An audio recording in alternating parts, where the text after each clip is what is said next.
Hello, I'm Connor from the Myplace project.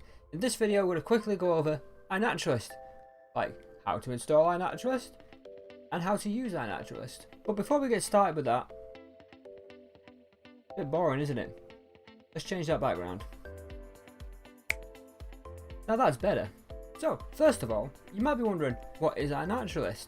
Well, in case you're wondering that, iNaturalist is a great way to stay in touch with nature and learn a thing or two along the way. Now, with iNaturalist, you're able to identify plants and animals that you didn't know particularly what they were. And there's a very easy way to go about that. But we'll get onto that a little bit later on.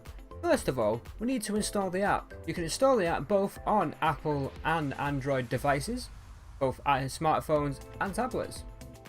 So, to start things off, as you can see right over here, we're going to go over to your app store. As you can see here, I'm using an Android phone, so this is what my phone looks like.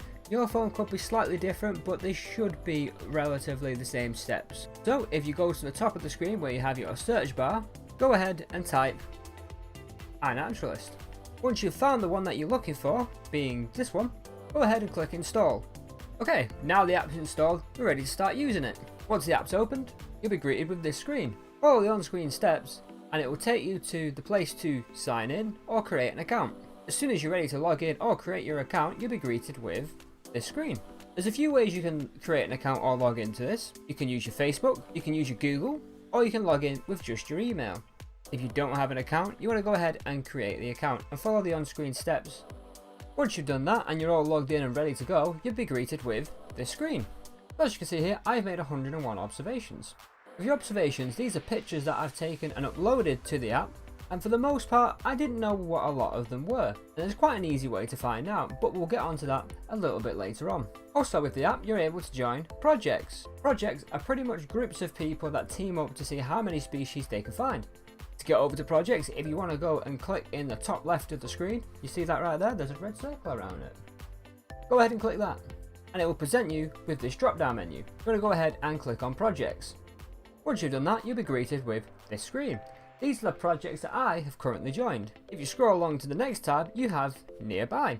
If you want to find any nearby projects, this is probably the best way to do it. Now when you scroll onto this, the app will ask you if it's okay for them to use your location. Go ahead and click allow, and then you'll be able to find nearby projects in your area. But if you already know what project you want to join, you can go ahead and search for it. If you go ahead and click that search bar or the little magnifier in the top right corner, if you see right there, there's a red circle around it. If you go ahead and click that, you should be able to type in the box. So as of right now, as of today, 24th of the 4th, 2020, there is currently a little bit of a challenge. That being the City Nature Challenge. Now this is a little bit of a challenge that's going on throughout the weekend, this weekend. The challenge of it is try and make as many observations as possible. Now I'm in the group for Lancashire because I live in Lancashire, and wherever you live, make sure you're picking the related group. So once you've found the group that you want to join, go ahead and click on it, and it'll bring you to this screen. You'll have three options along the top, that being join, news, and about. If this is a group you want to join, go ahead and click join. Now let's get on to how you would make your own observations. As you can see right over here, in the bottom right of your screen should be a little green circle. Go ahead and press that, and it will come up with these options. No photo, take a photo, choose an image, choose a sound, or record sound. For this video, we're going to stay away from the sound side of things and focus mainly on the taking a picture. If you do have pictures that you do want to identify already on your device, go ahead and choose image, select the image you want to choose, and follow the same steps that I'm about to describe in taking a photo. Let's move on to take a photo. The steps should be similar to take a photo and choose a photo. Once you press take photo, you'll be greeted with this screen. The app will then ask you to allow iNaturalist to take pictures and record video. Go ahead and click allow to continue on with your observation. This will then bring up your camera.